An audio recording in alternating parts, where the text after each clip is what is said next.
vous autres les jeunes, que ce soit une jeune fille, que ce soit un jeune garçon, maman batata, bino vous allez na kilo moko kusekanate, pas mati yango iluba mina katena mukana mabomoi. Soko bino boko bikula, soko boko butangumba, nakanisi préparation yango tuzar ko sala.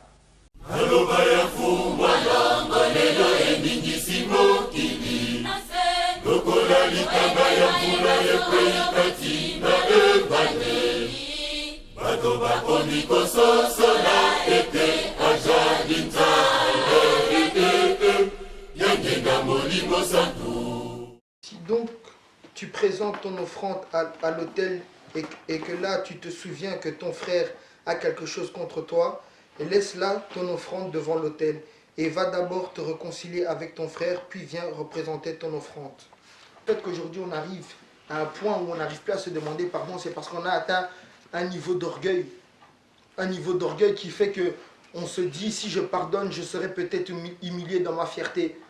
Mais pourtant Dieu nous a dit d'être des moutons, donc de le suivre aveuglement. Ça veut dire que quand on regarde bien les grands hommes de ce monde qui ont fait des choses comme des papas Simon Kimang, ils se sont, aux yeux des gens, ils ont été soumis, mais spirituellement, ils ont une grandeur que même les gens même qui l'ont soumis le savent, la grandeur qu'il a eue.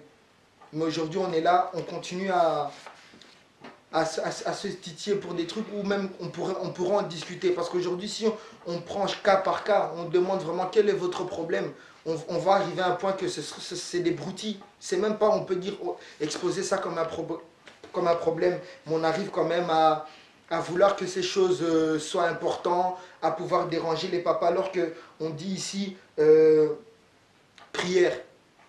Mais quand c'est en prière, c'est quand c'est pour appeler les papas, c'est pour exposer des malentendus qu'on a à travers d'autres personnes. Mais alors qu'au final, moi, une chose qui m'interpelle, quand on dit aime ton prochain comme toi-même, au final, je me rends compte que même nous, on ne s'aime pas. Parce que quand la phrase le dit d'elle-même, aime ton prochain comme toi-même. Mais si tu n'arrives pas à aimer ton prochain, c'est que toi-même, tu ne t'aimes pas. Ça veut dire que par rapport à ça, quand tu dis que nga naza mouta fier, naza beauté, c'est des a priori, c'est des petites parties de ta personnalité. Mais la vraie personnalité d'un chrétien, c'est sa foi. Parce que sa foi démontre tout. Si quand un chrétien arrive à pardonner, même on va dire à une personne qu'il a fait le plus grand mal, c'est là qu'on voit que Dieu le donne encore une puissance en plus spirituellement. Aujourd'hui, on est focalisé par le matériel parce qu'on est en Europe, on a tout le confort, mais c'est les mêmes personnes qui parlent du confort en Europe, c'est les mêmes personnes qui nous disent « Bissot en Afrique, tout ça là qui boye, tout ça là qui boye ». Mais aujourd'hui, vous ne faites plus la même chose.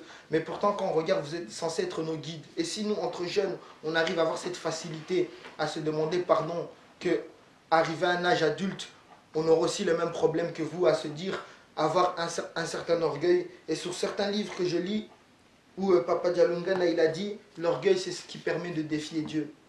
Alors quelque part, on est tous en train de défier Dieu. À chaque orgueil qu'on fait aux yeux de son prochain, on est en train de défier Dieu. Alors, où est la différence entre nous et Satan? La vraie question qu'il faut se poser, c'est elle est où la différence? Puisque Satan a défié Dieu. Mais lui au moins, il l'a fait ouvertement. Il a fait ouvertement, mais nous on est là, on le fait par hypocrisie, mais on est là, on revient le même dimanche. Alors que quand on comprend bien le dimanche qu'on vient, on est censé repartir soulagé de ce qu'on a fait durant la semaine, pouvoir se libérer de nos péchés, se dire peut-être, ah, ce qu'on a saliboué, la semaine prochaine je vais essayer de corriger ça petit à petit. Mais on commence à faire des choses encore pires. Tu vois que dimanche, vraiment, une personne, elle est venue joyeuse, elle repart en colère. Et c'est ça qu'on dit, on est l'église, on dit Yeluselem Yassika, c'est nous, mais on est en train de faire des choses que même les gens qu'on critique des groupes de prière ne font pas. En tout cas, ils le font, mais ils le font plus qu'agé. Mais nous, on les fait ouvertement devant Dieu. Les papas, ils sont assis toujours là avec nous. Les papas, ils voient, puisqu'ils reçoivent les coups de fil des personnes qui se plaignent. Mais aujourd'hui, on dit 2014, 2014, Tobongisa. Mais c'est les mêmes personnes aussi que 2014, ils veulent pas pardonner leur prochain. Alors, j'aimerais que tout le monde puisse travailler sur ça. Vraiment, la vraie question, c'est que est-ce qu'on s'aime vraiment pour pouvoir pardonner son prochain? et rester honnête, et rester au moins honnête avec nous-mêmes et pouvoir se dire, même si je ne sais pas te pardonner, mais pour le travail de Dieu, essayons d'avancer ensemble. Et c'est là qu'on verra même qu'à travers ça, vous allez créer d'autres liens. Et c'est ce qu'on a déjà vu à la Faki. On peut être en désaccord sur des points, mais le fait que on va jouer ensemble, parce qu'on est obligé de jouer ensemble, notre moko kitoko, tu te sentiras, si tu aimes la musique, tu te sentiras obligé d'aller dire au Betty bien. Et alors, la personne, même si vous êtes en colère, elle ne pourra pas te dire à Longwa Kuna, au Lignakangate, elle te dira quand même merci. Et le merci, c'est un pas, c'est comme un pardon, c'est une arme. C'est une arme contre la méchanceté et tout ce qui nous entoure.